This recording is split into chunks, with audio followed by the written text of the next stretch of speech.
Tonight, I Hear of Voices Theatre Company, in association with Spanner House of Horror and Bertrand Russell's Emporium of Logical Paradoxes, presents a tale of mind-expanding stupidity.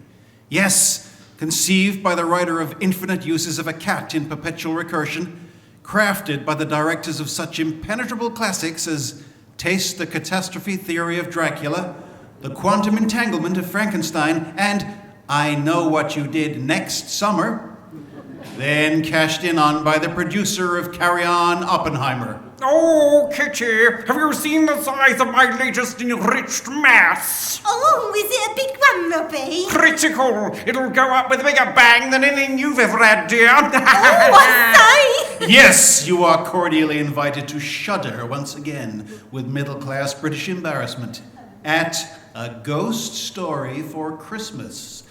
And now a word from our sponsors. X. Thank you. I'm still not finished yet. My apologies. Yes, X. Do you have an equation with at least one undetermined value and want to employ other known quantities to define it? Or have you just discovered a noble gas and can't begin to find a good symbol for it? Then you need X. Yes, X has literally limitless applications, from charting both positive and negative values on one whole axis of a graph to a handy chromosome that literally everyone can enjoy. Why not try X? Yes, X, a Himmler-Crippen-Hague product. Not recommended for South African racists or other neo-Nazi bastards who like sinking previously popular social media platforms. Now read on. Thank you. Good evening. My name is Card. Valentine Card. The master of radio. The man who might be. And the Home Service's deepest and most booming voice for all things unspeakably horrid and non-specifically vile. Tonight, it is my dubious pleasure to announce in glorious illogic vision that which is, was, and might well again be number 3.1415926535589, etc., etc. Perhaps the greatest master of the art of the British ghost story was Montague Roads Jim, medievalist, antiquary, provost of Screaming King's College, Oxbridge, and winner of the college's award for the most convincing recreation of the love life of Catherine the Great, 6 hideously equine-infested years running. For almost 20 years, Montague Roads Jim presided over gatherings of the Chitwag Society, where the wittiest, prettiest, and often blondest of undergraduates meet in the provost's rooms in the dying hours of Christmas Eve for fine sherry, erudite witticism, and some of the finest erotic trauma money can buy. Shall we listen in?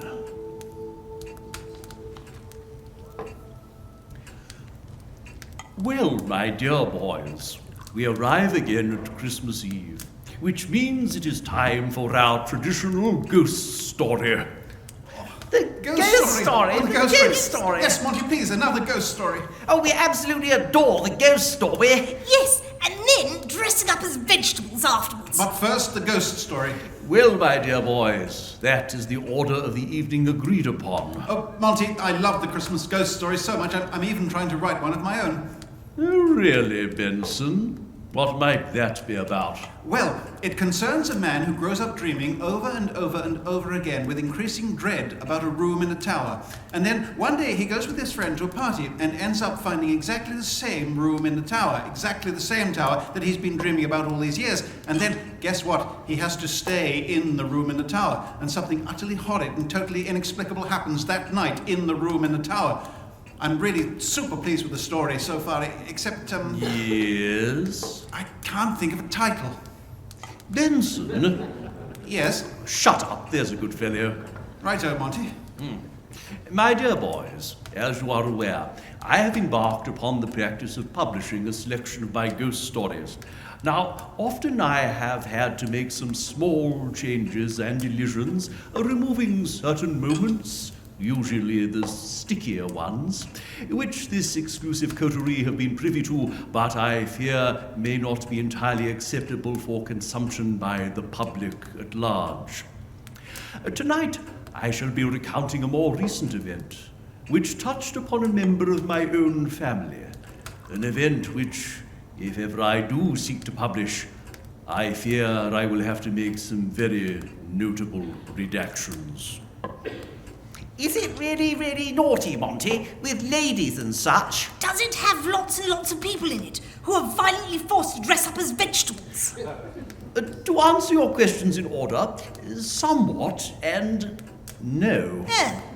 No, the reason I shall have to judiciously prune this story for publication, it's more than is my want, is because certain aspects of it touch upon people still very much living and events still very much in progress. Ooh! Benson, be a love and pass that bundle of papers on my desk. Right here, Monty. Much obliged, dear boy. Now then, among the towns of Jutland, Biborg justly holds a high place in low esteem. It is the seat of a bishopric, the foot of a mountain, and the arse end of nowhere. It has a large, modern, and almost entirely hideous cathedral, a charming garden, a lake of great beauty, and a plethora of inexpensive but highly inventive prostitutes. Near it is Spunk, accorded one of the prettiest slag heaps in Denmark, and hard by is Grinderup, where Mark Stig murdered King John Thomas Gripping on St. Beryl's Day in the year 1286 for calling his mother a moose. 56 blows of a square-headed kipper were traced on Thomas's head when the tomb was opened in the 17th century, but I am not writing a guidebook. There are a good many hotels in Biborg. The Ponking Rooms, the Feathered Arse, and Nellie Plum's Whoopsie Gallery are all fulsomely accommodating and excellently discreet. But the first time that he visited, my cousin, whose experiences I have to tell you now, was destined for the more intimate environs of the Inn of the Golden Ratio. The Golden Ratio is one of the very few houses in the town which were not destroyed in the Great Fire of 1726, which practically demolished the cathedral along with the Rathus, the Sognakirk, and Fraulein Twerking's illicit academy of extremely flexible young ladies. The sun was declining in the heavens when my cousin, Professor Niles Ferme Randomson, entered the old oak door with his research assistant, Miss Millicent Bunt, in tow.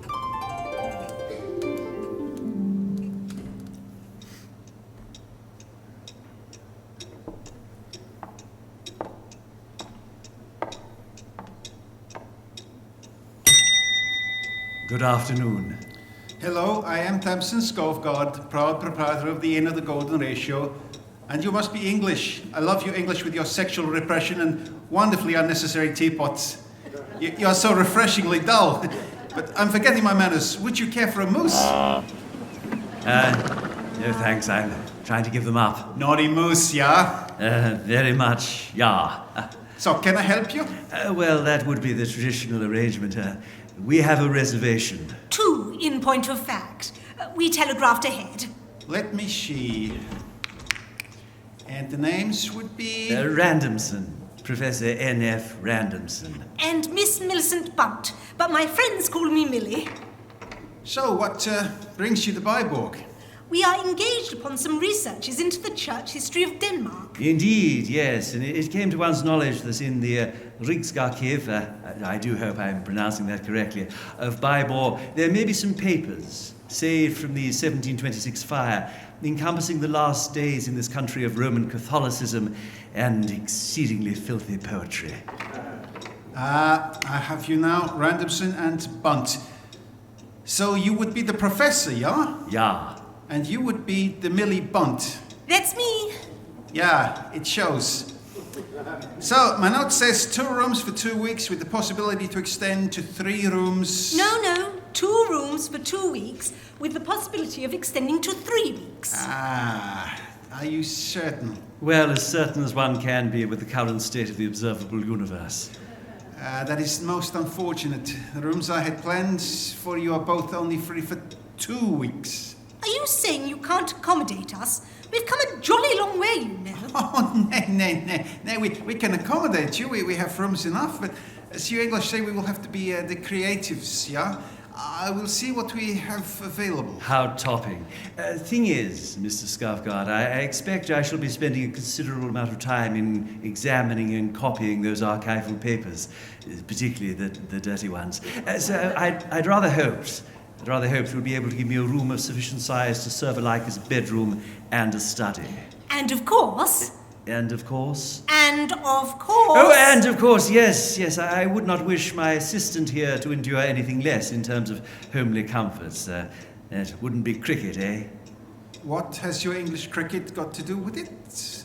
Precious little, as ever. So, what do you have? Free on the tippy-top floor, we have the Escher Suite. The Escher Suite? Yeah, 2 perpetually connecting rooms of splendid size with a tower commanding excellent views of the courtyard below. Oh, that sounds absolutely lovely. However, that floor is only accessible via the monk's staircase, which dates from 1666 and can be extremely tedious to negotiate, especially if you are carrying the luggage. Oh dear, we both have rather large portmanteaus. Yeah, I see. Yours in particular is very fulsome. It must be difficult turning around in the corridors with them. Well, really... How many steps up is the monk's staircase? Nobody knows. What? Not even the monks? Nay. None of them has ever reached the top yet. Other than that, it's perfectly all right. Maybe something a mite less topologically recursive is in order. Below that, on our second floor, reached via the main staircase, we have number 25 and number 27, 2 charming rooms of identical size and reasonable proportions. Perhaps those 2 then. Unfortunately, number 25 to the southwest is unfurnished except for an iron bed and must always be kept firmly locked as it is required to be left vacant to placate the unquiet, shambling ghost of the previous innkeeper who was hanged for his crimes as a naughty highwayman. Other than that, it's perfectly all right. Maybe not. And number 27? That looks out to the North Sea. How dramatic. And is plagued with elemental winds which can, with a whistle, twist hideous creatures of nightmarish terror from the very sheets of the visitor's bed. Oh. Other than that, it's perfectly all right. How terribly familiar. What about the ground floor? All booked except number 3, but that is where we house Erik Forkbeard. Erik Forkbeard? Yes, I really should have seen him coming. Are you sure I cannot tempt you with a moose? He is complimentary. I'm sure he goes with everything. Maybe later. Look, do you actually have any bedchambers free, like a real inn? Oh, yeah, we are the finest inn in Biborg. How so? We are the only inn in Biborg. Also, we're very spacious. Well, you certainly seem uncluttered by available rooms. You haven't asked me about the first floor yet. Would it be worth my while? It might be. And game? Do you have any rooms free on the first floor? Yeah. Really? Really. I would strongly favour number 17. It's very nice. No ghosts? Nay. No phantoms? Nay. No slimy spectral guardians, hairy red-eyed demons, triple padlock vampires, or dolls' houses with unlikely narrative capabilities? Nay. The only thing is... And here it comes. It does not have the nicest of views. I could instead suggest numbers 11 and 12. They are next to each other. They share no interconnecting door, but as you are repressed, teapotting English peoples, I assume we will not be wanting to be secretly in and out of each other all night to do the bouncy, huh? Yeah, I mean, certainly not. She means, tell us more about the rooms. Both are large and both look out onto the street, and the pretty view would more than compensate you for the small additional amount of noise you might overhear at the weekends from the many picturesque drunks and historic local prostitutes, which frequent the area after dark. Also for the bouncy, yeah? Yes, I see. In for an oar, in for a crone, as one could say. Shall we take a look-see? Come, Herokfru. Erik Forkbeard will take your portmanteau. Erik Forkbeard. But he's a moose. Yeah, but we are also training him to be the bellboy. Come.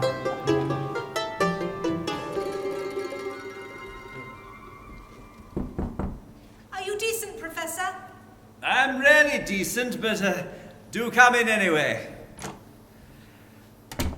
How charming you look, Millie. I wager you were pleased to get out of that uncomfortable walking skirt. Yes, and into an even more uncomfortable evening dress.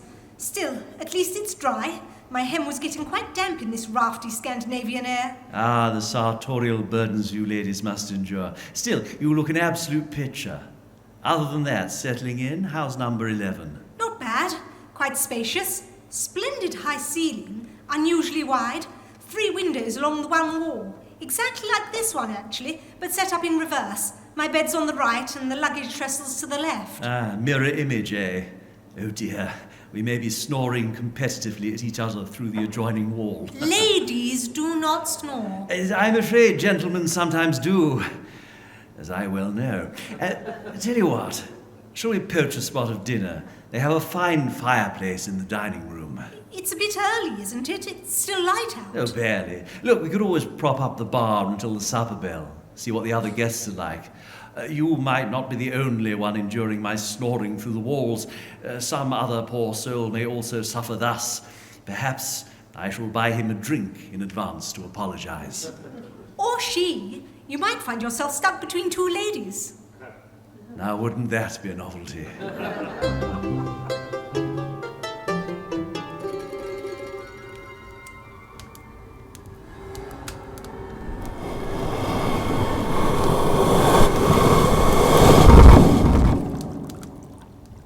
Good evening, sir. I'm afraid we are not serving dinner for another few minutes, but if you would like to wait in the bar, you may enjoy a selection of dangerously intoxicating alcoholic drinks and smoked red herring. No worries about the food, pal. I'll just pop by to borrow a cup of sugar. A cup of sugar.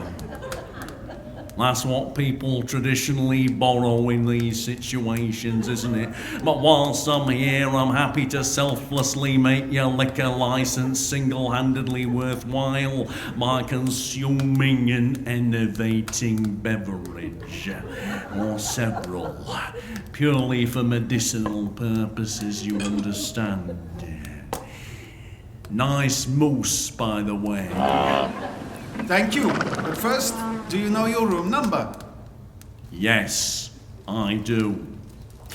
But thanks for checking. Good work, very thorough. Bars this way, I'll take it. Cheers, pal. But I think we have run out of sugar. Well, this is pleasant. And warmer, one might add. Quite. Lovely fire. Not a bad dining room. Wine. Might be quite tolerable.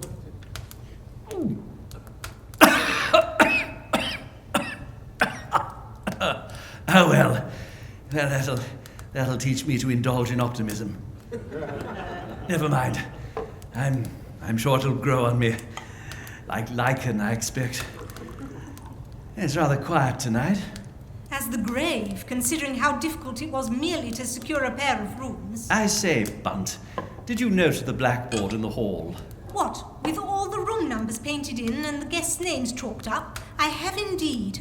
I do hope you've noticed. They've spelt my name wrong. Yes, their placement of that rogue C is rather unfortunate, isn't it? Rather bad show, as a hotel blackboard is quite common in Denmark, I believe. Doesn't it rather take the fun out of being needlessly inquisitive? Oh, my dear Millie, nothing takes the fun out of being needlessly inquisitive. Want to play the game? Who's who? All right, let me see. Room 22, Herr Otto Eisner. Oh, too easy. Tourist, probably. As German as a rack of bratwurst in a Munich beer hall. And sitting? Oh, as Schilling says, it's the stout fellow by the door. What? The one whose stomach is equal to the square of his adjoining legs? In the green-trimmed Bavarian jacket, yes, and the wonderfully enthusiastic Tyrolean hat. Oh, Lord, he's even stuck a feather in it. That's only one step away from wearing lederhosen. Too easy. No bet. All right, another then. All right. Room 9, Ulf Hansen. Ah, young chap. Rugged trousers. Currently sliding down the chaise lounge. Oh, the gentleman, that is, not the trousers. Although later perhaps one can but hope. Professor! He's a bagman from Copenhagen, and in the interest of total honesty, he asked me for a light during my visit to the bar. Seems almost asleep now, doesn't he? Must have been on the road all day, poor fellow. I do hope he doesn't carelessly immolate himself with that cheroot. That would be awful, and a waste of almost acceptable upholstery. Well, that just leaves 2 more tonight. 2? Room 14, Sir Arthur Ramblish. Englishman, tweed suit at the bar. Again, it's too simple. The bristling moustache and the two-tone brogues rather clinch it, don't they? So he shall be the other potential victim of my snores. What a terrible waste. Well, there it is. Where what is? End of game. No fair winner this time, I'm afraid. What about the lady? Which lady? The last name on tonight's board. Well, there weren't any more names on tonight's board, except Randomson and Well, you know. But I'm fairly certain we know who we are, however we may have been misspelled. You must have been looking at it from a silly angle. I'm sure there's another lady checked in. It's not just me. What was her name? Schrödinger. Miss Kitty Schrödinger. You really didn't see her name? I'm uncertain. How very queer. Well, either way, she's not here tonight. Maybe the moose ate her. She's not in number 3, is she? I find that highly unlikely. Aren't moose herbivores? Anyway, chin-chin. Good Lord, you're right. This wine is... Yes, it is rather, isn't it? Want me to finish yours too? No, I shall drink my own half of the bottle. It is only polite. Polite? Any uncultured minx can savour a good wine. It takes a lady of true character to chug down the cheap liquor. Amen to that. Just don't get too polite tonight. We have an early start tomorrow. I have 2 elder brothers, so I know exactly how to hold my drink, which, before you ask, is tightly. Very good. Cheers. Cheers. Tell you what, there is one other thing I did notice conspicuous by its absence. What? There's no room number 13. I'm between you and number 14. Well, maybe it's on the other side of the landing. The corridor loops all the way round and back to the stairs. One can approach from either direction, and I thought I saw a number 13 painted on the board. You sure? I think so. Definitely had a 3 and a 1 in it. Anyway, I'm sure that's the room chalked up for Miss Kitty Schrödinger. Ah! Din-dins. Excellent. I do hope they're serving bloaters. I find I've developed quite an exceptional passion for bloaters.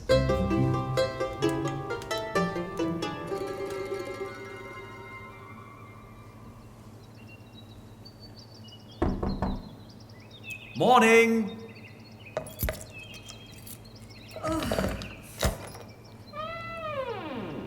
Is it? Ah, Millie. A vision in housecoat and carpet slippers. You are revoltingly cheerful this morning, Professor. Aren't I always? How was your night? Head pounding, queasy. Other than that, absolutely topping. Oh dear. I did rather warn you about that wine. I feel like there's an elephant attempting a ballet exam in my cranium. Ah, has he mastered 4th position yet? Still, I must confess, I too had a rather discombobulating experience last night. If it involved a lady, I shall require a pot of exceedingly strong coffee before I'm informed of any details. And if it involved a gentleman? 2 pots of coffee with sugar. Heavens, nothing so stimulating, I regret.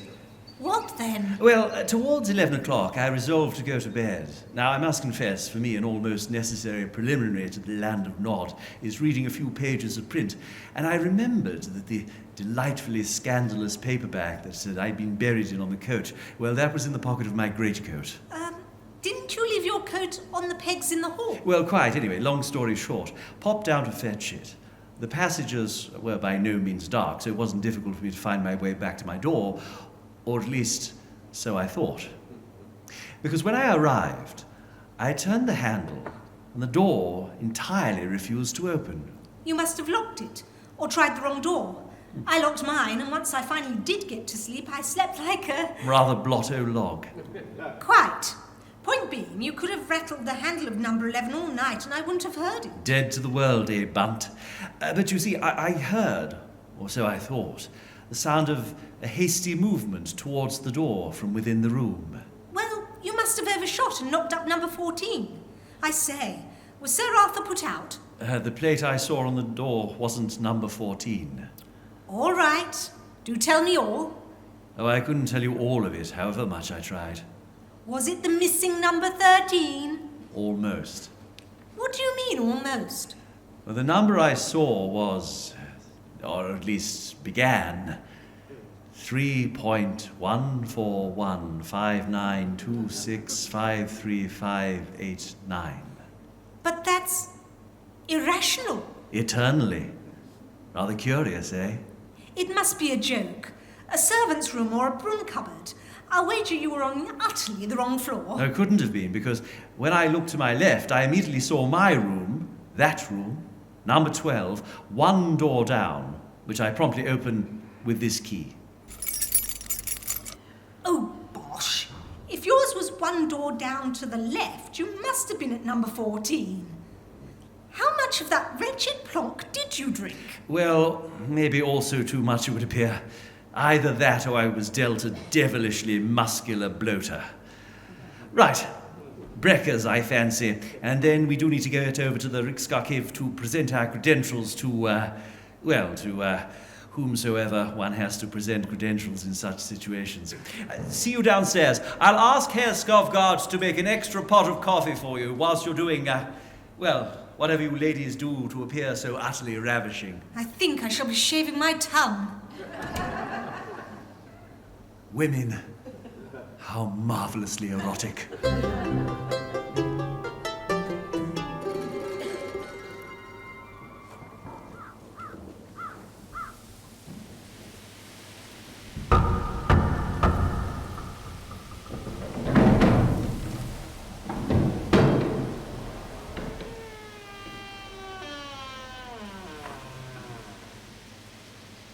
Who in the name of the unknowable vastness of Satan's sulphurous jogstrap might you be?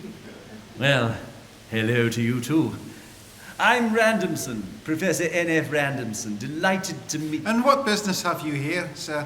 My own, generally. Look, this is the Rigsarkiv of Biborg Cathedral, I take it. It is, sir, it is. And you might be? I'm its archivist, Hamish McScrofula. The thread. The thread? Regrettably, my grandfather had a typographical error. What rotten putrefying luck. Look, pardon me for saying so, but you don't sound terribly, Danish. I'm from the Outer Hebrides via the Inner Trossachs, here on the Archivist Exchange Programme, to tame these wild Catholic papers with the power of a righteous Presbyterian duodecimal system. You, sir, I take it, are the old enemy. English, yes. Guilty as charged. Probably. And I'm from Penrose Trinity College, Cambridge. Allow me to present my credentials.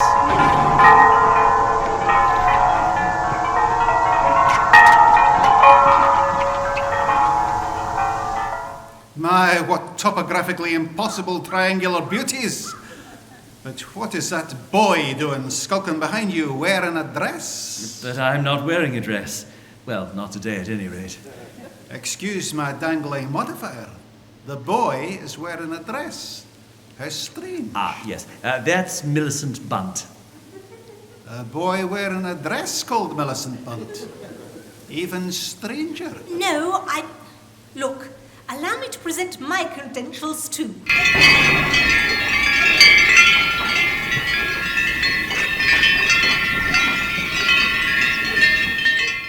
Imposter. These are a female's credentials. Yes, I'm a lady.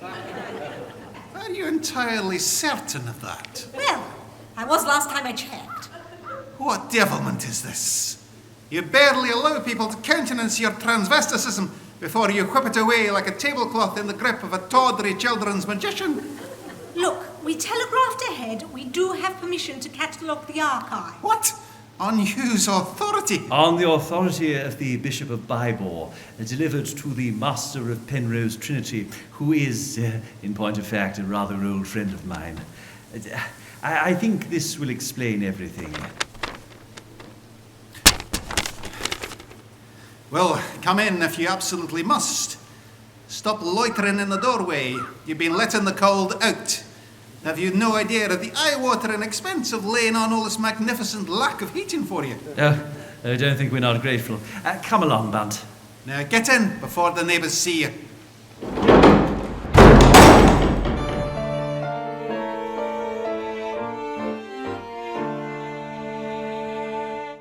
And this is the final box of correspondence relating to Bishop Jürgen Punkflaps, the last Roman Catholic, excuse my foul language, who held the see. Lovely. I tell you, these old documents you've laid before us, Mr. McStrathville, they're even more rancid than we'd anticipated. Eh, Millie? Oh, rather.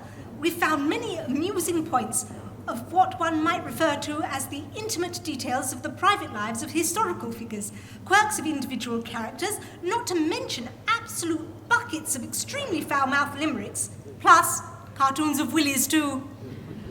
I'm glad these precious church histories can be reduced so pleasantly in your febrile feminine mind to scandal, versified tittle-tattle, and willies. Oh, come now. One hardly has to look far for scandal, a particularly poetic scandal. We were just reading about, where was it now? The house in town, owned by the bishop but not inhabited by him. I had it a moment ago. Yes, the 1600s, wasn't it? The bishop's tenant here, an itinerant poet, I believe, was apparently, well, something of an enigma, eh? Nah, I believe you speak of the impossible DFP, sir. That was the fellow. I think it says here he took up residence for 2 years to borrow a cup of sugar. We could only ever find him referred to by his initials. Do you know his full name? I do not, madam, nor should I ever wish to. The man was a disgrace to the city. I believe he appeared one night without explanation and swiftly made company with the vilest denizens of Biborg. The Magistrate Nicholas Spanking, and I'm sure you will have gathered from your researches, the practices of spanking were a secret and wicked art. There was nothing funny about spanking, madam. Nicholas Spanking was in fact a matter of great concern in the Catholic Church. Nicholas Spanking? You would not find this funny, madam, if you had beheld Magistrate Spanking. Nicholas Magistrate Spanking? I don't know, maybe you should just turn the other cheek. Spanking had sold his soul to the great enemy. The English? The devil, sir, the devil, who, yes, I firmly expect when all is finally revealed, shall indeed be English. Yes, but to return to the less colourfully named, if even more mysterious, Mr. D.F.P. If I read this correctly, once Mr. Spanking had introduced the pair, the bishop and Mr. D.F.P. seemed to have got along quite famously. Well, for a time, at least. It was of a piece with the gross corruption and superstition of the Babylonish Church that such a viper and blood-sucking trollman such as Spanking and this poet should be patronised and harboured by the bishop. Sorry, if I'm reading this right, the bishop met these reproaches boldly, didn't he? I think he says here he protested his own abhorrence of all such things as secret arts and required his antagonist to bring the matter before the religious court and sift it to the very bottom. Spanking was sifted to the bottom. Yes, well, the details of his case were, at any rate. Look, no one could seem more ready and willing than the old bishop to condemn the fellow if the evidence showed him to have been guilty. I think you're putting a generous gloss on the matter. For balance, sir, you'd be better served to read the letters of the splendidly Protestant leader, Rasmus 9-inch, when the record office reopens tomorrow.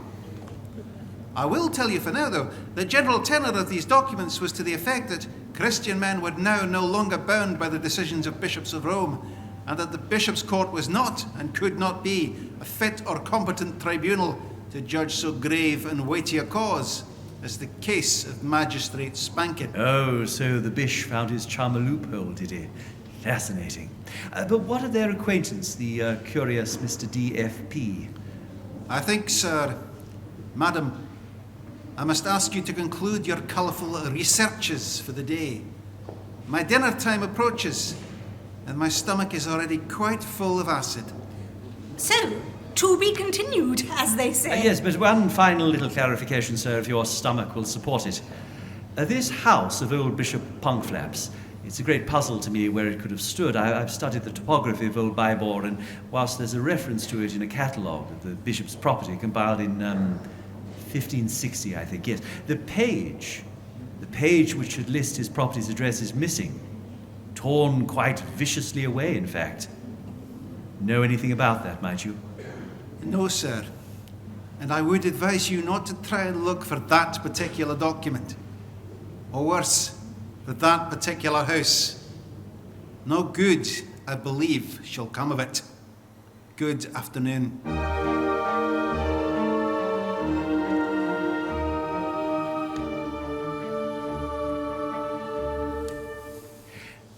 Their academic investigations completed for the day, Professor Randomson and Miss Bunt returned to the Inn of the Golden Ratio for their supper. The professor made a point to walk in an anti-clockwise direction around the landing, thus ensuring he would pass the door immediately to the right of his room to settle once and for all its number.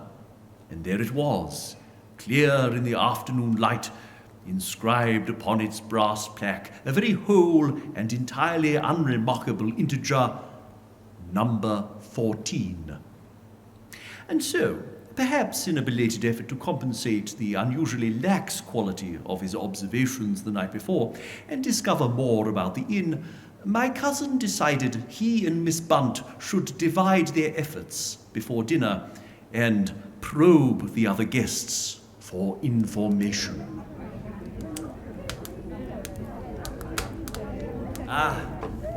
Good evening.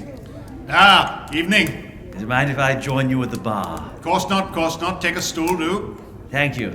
Most kind. Splendid to meet a fellow Englishman.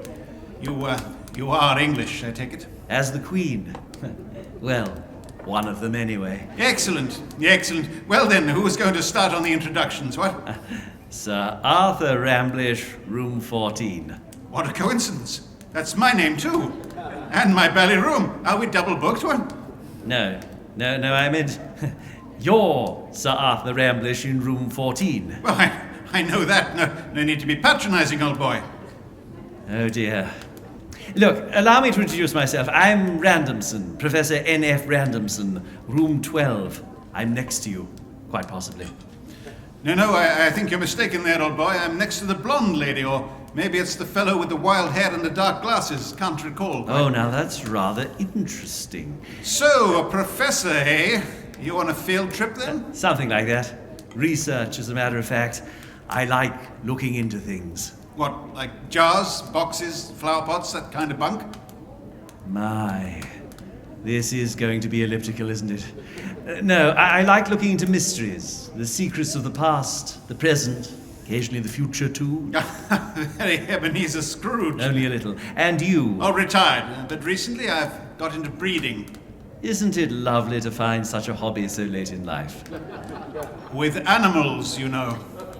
My, what a dark horse you are. No, not horses. I only breed animals which are in danger of, you know. Not breeding? Exactly. For example, only last month I was assisting a pair of love-lorn praying mantises get up close and extremely personal. How revoltingly charitable of you. Yes, I was with them right up until the moment that Mrs. Mantis tenderly took Mr. Mantis in her pincers, bit his head clean off, and gobbled him up like a fresh croissant. And who can say love is dead? Well, Mr. Mantis certainly can't. And the week before that, I helped a Taiwanese rimming spider viciously tear all 8 legs off its mate at the precise moment of mutual orgasm. You incurable old romantic, you. Tell me, do you only breed animals which, how to put this delicately, kill their mates after copulation? No, Lord, no. That'd be a bit of a slim field, wouldn't it? No. Well, I did wonder. No. I also specialize in breeding animals that commit suicide after copulation. What a refreshing change of pace that must be. Rather. For example, have you heard of the Finnish kamikaze beaver? No, but I have a terrible feeling I'm going to. The kamikaze beaver is a delightfully furry little chap. Now, unfortunately, the female suffers from such crippling postnatal depression that after popping out the sprog, her existential ennui invariably compels her to climb to the top of the very tallest tree in the forest and dramatically launch herself off, resolutely aiming in her plunge for a hideously sharpened spike. Yes, and what if there isn't... A hideously sharpened spike? Indeed. Well, immediately after sex, the male fells the second tallest tree in the forest and begins compulsively whittling at it with his clever little teeth into a hideously sharpened spike. Isn't nature marvelous? So, what brings you to Biborg? Well, I'm just stopping off on my way back from Tromsø. Tromsø, that's rather far north, isn't it? Yes, Tromsø is the last known habitat of the Norwegian bursting elk. The bursting elk? Yes. Goodness, look at the time. I really must. Yes, very tricky customer, the bursting elk. As you've asked, within seconds of clearing his custard to incite his good lady, the male bursting elk suffers an inevitable and violent combustion within his gentleman's equipment. This causes him to sublimate with quite horrific power. Explode? Entirely. Indeed, a fully grown male can detonate with a force equal to 17 pounds of sweating gelignite, leveling anything within 40-yard radius of his boudoir department. I see. Doesn't that make breeding them rather tricky? Well, tricky. Yes.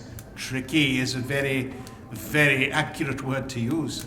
But that's where ingenuity comes in. Ingenuity and a trebuchet. A trebuchet? Indeed. Before mating commences, it is vital one encases the female's hooves in concrete, whilst at the same time stapling the male to a large improvised trebuchet, usually composed of a couple of sturdy trees lashed together, elms, something like that. Pull out a pin and this facilitates a lightning-swift post-ejaculatory withdrawal, hurling the male up to an altitude of, over 150 feet, where he can explode, harmlessly? Yes, although not for him, obviously. It's simply a matter of timing. Yes, and this works, does it? Oh, yes, works.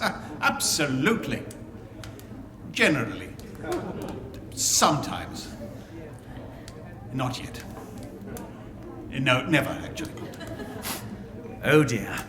The chappies at the Tromsø elk breeding facility are still having some teething troubles compensating for the curse of the bursting elk. Which is? Premature ejaculation. I see. Now, charming as this conversation is, I was wondering if you'd noticed anything odd since you've been staying at the Golden Ratio. Odd? Although I realize odd may be a somewhat relative term for you. But, anything unusual, comings, goings, anything that doesn't, how shall one say, seem quite as it should be. Well, it's funny you should mention that. Because, No, I absolutely haven't. Oh well, that's 5 minutes of my life I'm not getting back again.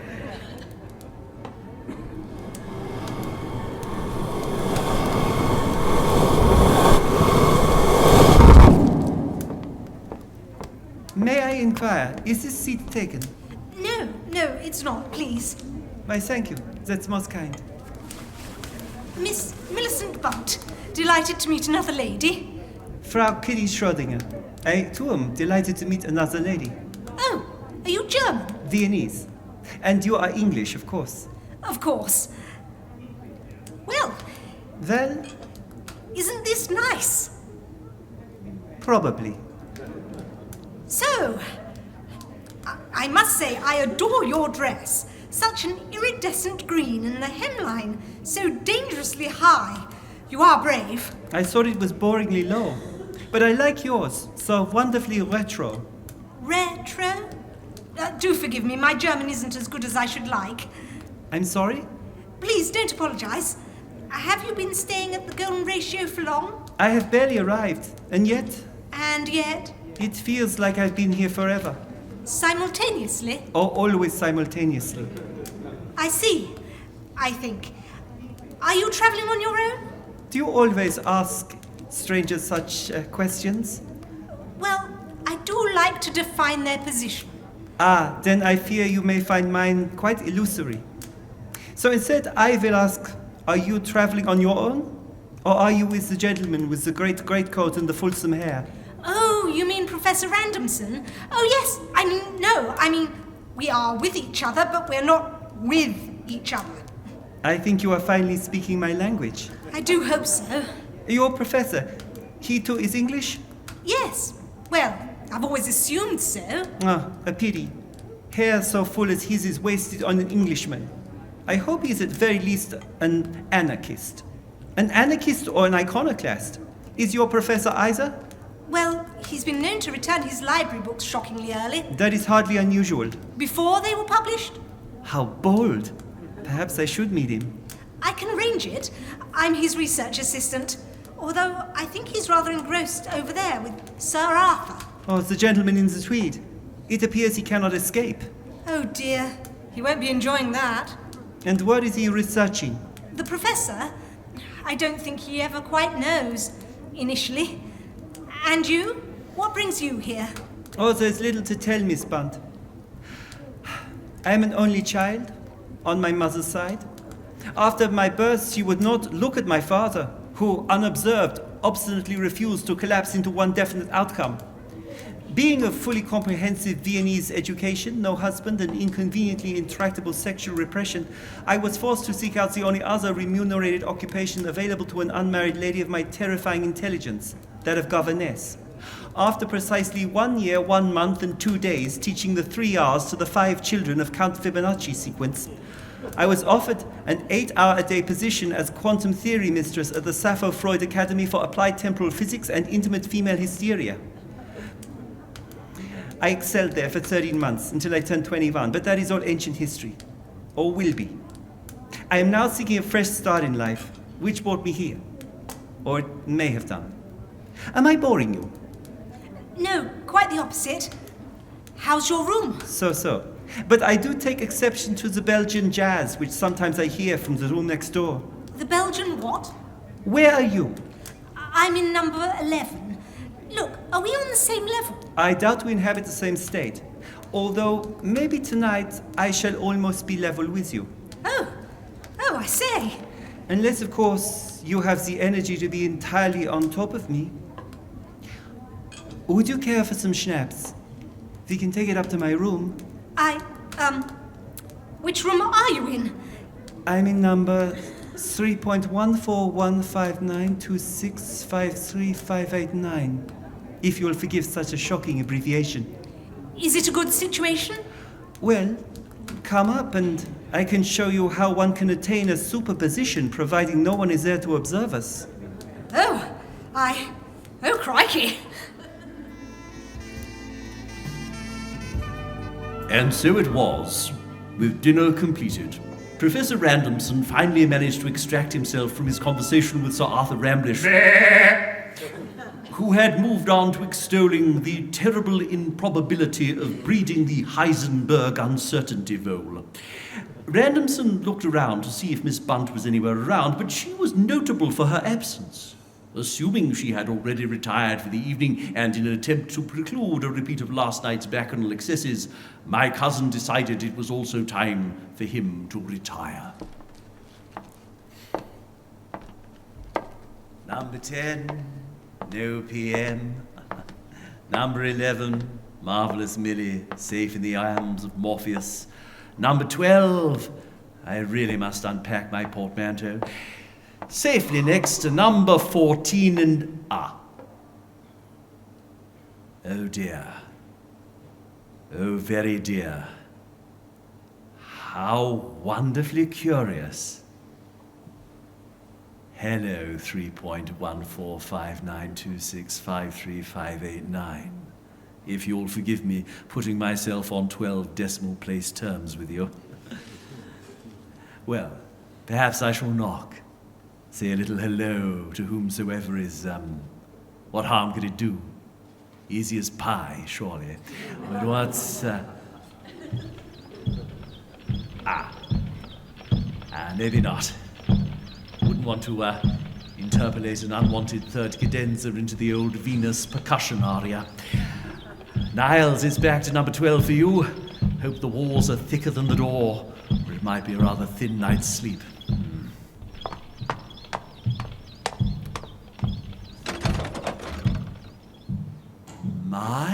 My. You really are smaller on the inside, aren't you?